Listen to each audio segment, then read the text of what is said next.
Chapter 2. A Wine Shop in Paris. In the part of Paris called Saint-Antoine, everyone was poor. The streets were narrow and dirty.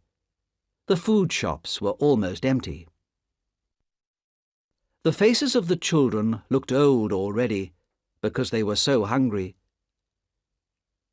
In the wine shop of Monsieur Defarge, there were not many customers, and Defarge was outside talking to a man in the street. His wife, Madame Defarge, sat inside the shop, knitting and watching. Defarge came in, and his wife looked at him, then turned her eyes to look at two new customers, a man of about 60 and a young lady.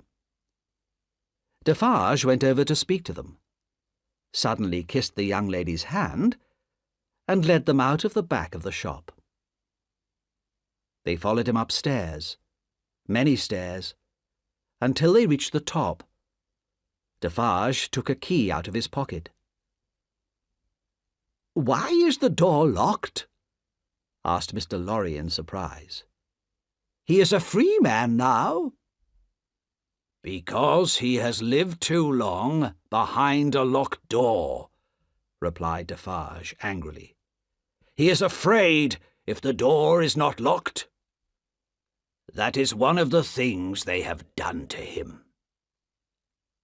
"I'm afraid too," whispered Miss Manette. Her blue eyes looked worriedly at Mr. Lorry.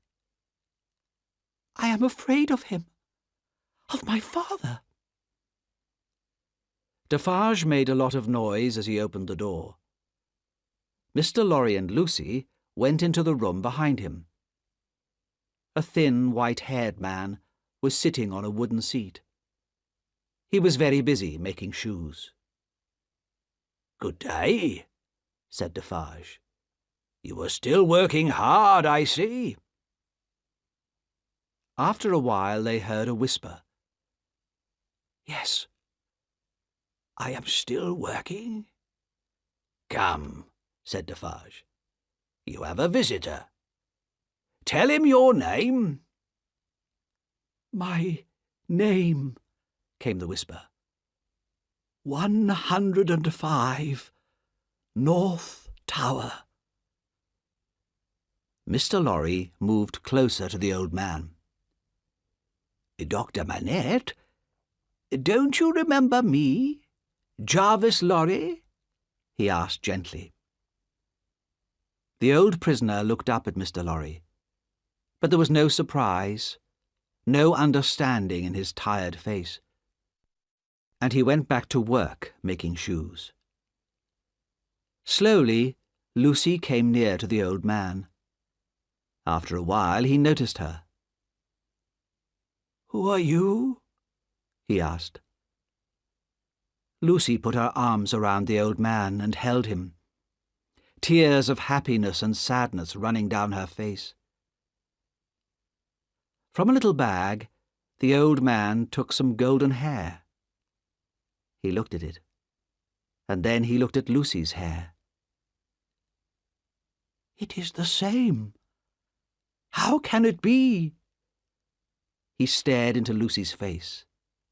"No. No, you are too young, too young." Through her tears, Lucy tried to explain that she was the daughter he had never seen. The old man still did not understand, but he seemed to like the sound of Lucy's voice and the touch of her warm, young hand on his. Then Lucy said to Mr. Lorry, "I think we should leave Paris at once. Can you arrange it?" "Yes, of course," said Mr. Lorry. "But do you think he is able to travel?" "He will be better far away from this city, where he has lost so much of his life," said Lucy. "You are right," said Defarge.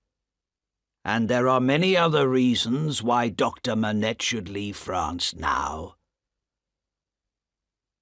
While Mr. Lorry and Defarge went to arrange for a coach to take them out of Paris, Lucy sat with her father.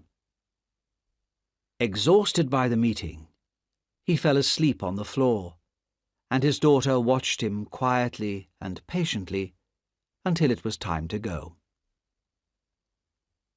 When Mr. Lorry returned, he and Defarge brought food and clothes for Dr. Manette. The doctor did everything they told him to do. He had been used to obeying orders for so many years. As he came down the stairs, Mr. Lorry heard him say again and again, 105, North Tower. When they went to the coach, only one person saw them go. Madame Defarge. She stood in the doorway and knitted and watched, seeing everything and seeing nothing.